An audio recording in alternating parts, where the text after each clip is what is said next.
So we're back with my friend Dustin Furch in Concrete Builder Supply here in Roseburg. They're the best concrete accessory store anywhere around here. And we're going to do a deeper dive into floats. What a float is, what the different materials are, how they interact differently with the surface of the concrete and with the surface of your hand, and what you probably ought to know before you go buy a float to pour a patio in your backyard, or if you're doing it for a living. There's some big information here. Dustin, what do these people need to know about the materials, the sizes, the configurations, and what in the world are these things for? Okay. First and foremost, we're looking at different materials, different handle designs and sizes. They all have different pro and con. Just to touch on handles real quick, this really comes down to preference. What is that? This one's cork, this one is a rubber, and then obviously your traditional is wood. Now you'll see that the angles and the shapes are different. Each company has a unique feel, right? So whatever you're accustomed to, if you're brand new and just starting, just pick it up, whatever feels right. One of the good analogies that I like to use is comparing it to woodwork. So your rod is like the initial falling of the timber. Yeah, getting it on the ground. You're getting it on the ground, it's getting in a particular shape. This would be a very close second to that, right? Because we're still shaping, we're not finishing. So you're starting with... And what's that called? This is a Darby. And Darby's, obviously the handle design's much different. It does give the opportunity for using more than one hand, depending on what the task is that you're doing. And there again, the longer the tool, the flatter you're going to make it, right? The straighter your saw is running. Yeah, because here you're using, say we're, what, a 4-footer? Yeah. Okay. Well, a 2-footer has the opportunity of getting that half as flat, right? The bigger the area, the truer you're going to be able to keep it. So after the initial laydown or rodding or placing of the concrete, it's very open still. So now it's a matter of not only are we trying to keep the shape that's already correct, but we're trying to condense the surface. Consolidate the surface, take any of the voids that are there because it's very porous in the beginning, and we want to seal it up as far as we're churning any of the highs to the lows so that we have a uniform surface. Let me ask you this. Yeah. I've heard that wood floats pull the sand up. Is that true? Can you move it, or is it just you're pushing rocks down, or is it the same thing? Well, there again, it might vary in different areas, but here, the wood first and the micarta second, these are super close, they're actually going to churn the rock. So as that rock rolls, it's bringing up cream, sand, and cement and filling in the voids. Okay. Okay. So it's going to move the material far more than what a magnesium that we'll be talking about soon. Here again, everything that we're discussing, there's going to be a pull tool option of it. A handle will attach to that wood float. Right. So you're going to have a wood float, you're going to have a micarta bull float, and so all of these materials are made for both by hand and to go on a pole. Okay. And these guys are the same thing as those guys. Correct, just smaller. So clearly designed for a single handle, single use. So then when we're going down to the micarta here, it is going to be just like the wood in a lot of ways. However, it is going to leave the surface a little bit more sealed up. Now it's still like rough cut lumber, but it's not as aggressive. I notice that has a round nose. That's forgiving, right? You don't leave lines as much. Absolutely, very forgiving. Okay. And like these guys, they've been softened. Yeah, they raised that corner a little bit. Okay. So there again, the companies have done really good about modifying these floats to make it more user-friendly. When I started, they weren't available that way. So the first thing you did was file these edges off. Yeah. Right? Boat the edge of that a little bit. Yeah, take it down just a little bit.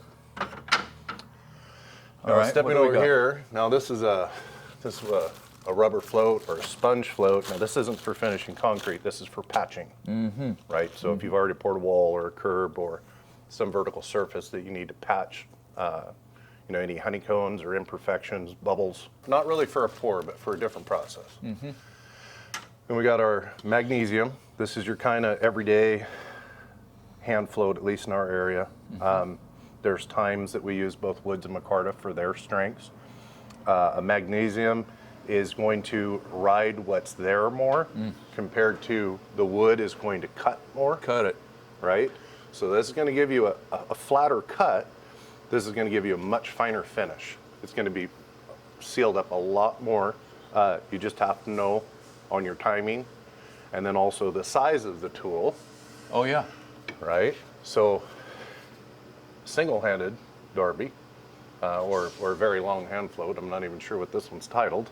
It's still a Darby. So here again, you can imagine you're getting it that flat compared to half the distance.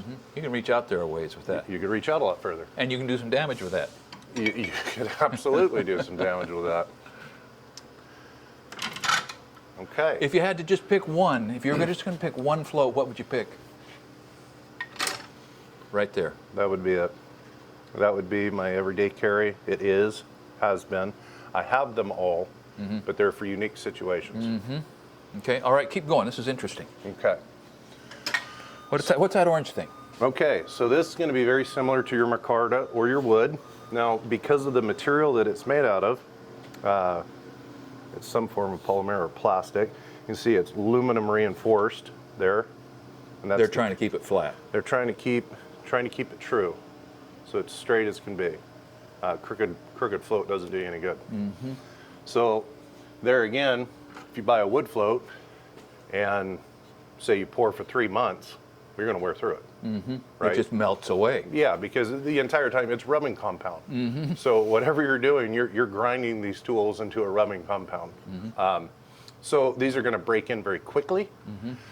If you know, there again, you're pouring daily, it's going to break in very quickly. It's going to wear out very quickly. So you're going to have to replace them pretty often. One of these or a micarta is going to have tremendous more of a lifespan. Going to last longer. Yeah, I would think, you know, I haven't ran these daily for years. And even the micarta, I always have one. But just as a rough knee jerk, if you were pouring 4 days a week, you know, you would go through maybe 5 of these in a season. You know, 3, depending Sure. on how much you're pouring. But we'll just say that the micarta is going to have probably 3 to 4 times the life. Oh, yeah. And the magnesium is actually going to not have quite the life of the micarta either, but it would be at least 3 times, you know, the wood. Right. Now, am I imagining this, that the magnesium floats, all of them, get really good just before they're worn out? Yeah. For a finisher, a brand new tool is depressing because it doesn't finish well until it's broken. And there again, even if you were out on a job and say your hand float, somebody just took it to go wash it, right? And you grab your coworkers to hit a spot. It's different. Different. Right? Because you've applied your pressure a little different, your angle's a little different, everything about it. So it might be a really good broken tool For them. but it's still a little unique. And you hunt with the gun you can shoot, right? That's right. That's right. All right, so we've covered wood, we've covered magnesium, we've covered the polymer, we've covered micarta. I think, is there anything else we need to know about floats before we wrap this up? You know, the big one is the smaller it is, the more desirable because it's easy. But unless you are doing it all the time, you get way better odds of making a mistake. Okay. So that just comes down to your experience and your timing, and Practice, baby. and practice. And there again, whatever you're using as far as on the pull tool, you should be chasing with the same material on the hand. Same By right. surface. It's leaving the same thing behind, so it's going to react the same. The timing will be the same. Timing will be the same. So if you're running a magnesium bull float, That's a 6-footer. good, yeah. It's 4 inches shorter than you are. Yeah. Then I would chase it with a magnesium hand float. Yeah. Okay. If the project, depending on whether you were using a surface hardener or a color hardener, depending on the mix design, it may be way more appropriate to use a wood right up to the last minute. Okay. And forget these entirely. Okay, so as we wrap this up, I just want to point out, Dustin didn't point it out, but this is a magnesium float that's been modified to go on a pole. Dustin's been doing this on my jobs for 15 years probably. He started taking the handles off a 16-inch mag, modifying it with a little different knuckle to go on the end of a pole. And now they are made and sold and called sidewalk slickers. But the industry does this everywhere. The guys that are doing the work have the bright ideas and modify their tools, and pretty soon they're turning out more work, higher quality. We've got a lot of samples in the boneyard from different maybes. Good idea that didn't quite work out. Yeah. So anyway, I hope that this answers your questions about floats. If you have more questions or bright ideas, post them in the comments. And if you want to see this guy in action, check out some of the videos that we've got on the channel of all sorts of pours and all sorts of conditions, all with a good outcome. Thanks, Dustin. And thank you for watching Essential Craftsman, and keep up the good work.